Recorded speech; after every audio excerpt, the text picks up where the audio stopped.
మన పెద్దలు ఏది చేసినా కూడా అన్నీ ఆలోచించే చేస్తుంటారు. ఎన్నో రకాలైనటువంటి సామెతలున్నాయి. పుట్టెడు ఆముదంలో పడ్డా కూడా అంటే అంతే అంటుతుంది అని కూడా ఒక సామెత ఉంది.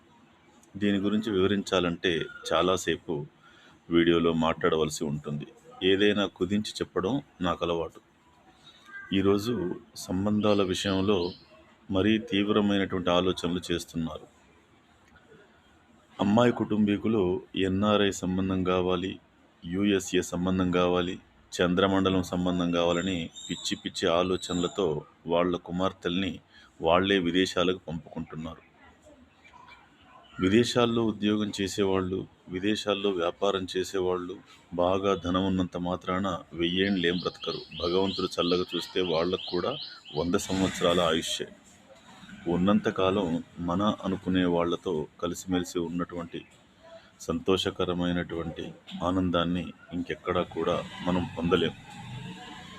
విమానాల్లో ఎక్కినంత మాత్రాన అదే జీవితం అనుకుంటే అది భ్రమే అవుతుంది తప్ప మరొకటి కాదు.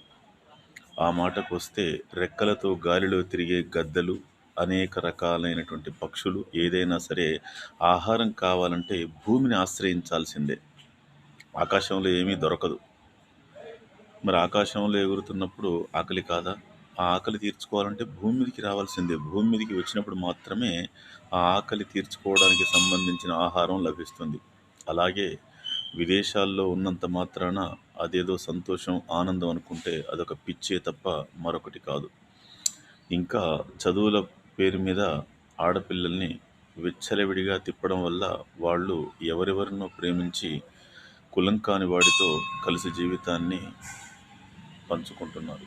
అది కూడా నాకున్న పరిజ్ఞానం ప్రకారం, నేను చదువుకున్న పురాణాల ప్రకారం ధర్మసమ్మతమైతే కాదు. అందరూ మనుషులమే, అన్ని కులాలు సమానమే, అన్ని కులాలు సమాజానికి అవసరమే. అయినప్పటికీ కూడా వివాహాల విషయంలో ఎవరి కులం వాళ్ళకుండడమే మంచిది. డబ్బుంటే ఏ కులస్తున్నైనా సరే పెళ్లి చేసుకోవడానికి అమ్మాయి సిద్ధమవుతుంది.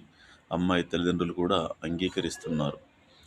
కులం చెడిపోవడం వల్ల ఏమవుతుందంటే మానవుడికి శరీరంలో ఉన్నటువంటి అన్ని రంధ్రాలు కూడా ముఖ్యమైనటువంటియే. కానీ ఏ రంధ్రం ఏ పని చేయాలో ఆ పని మాత్రమే చేయాలి. ఏ ఒక్క రంధ్రమైనా సక్రమంగా పనిచేయడం లేదు, ఇంకో రంధ్రం నుంచి జీవిస్తున్నాడు అంటే అతని శరీరం అనారోగ్యాల పాలైంది అని అర్థం. అదేవిధంగా కులాంతర వివాహాలు చేసుకోవడం వల్ల కూడా సమాజం అస్తవ్యస్తమవుతుందే తప్ప పెద్దగా సంతోషం, ఆనందం ఉండదు. అదీ కాక కులాంతర వివాహము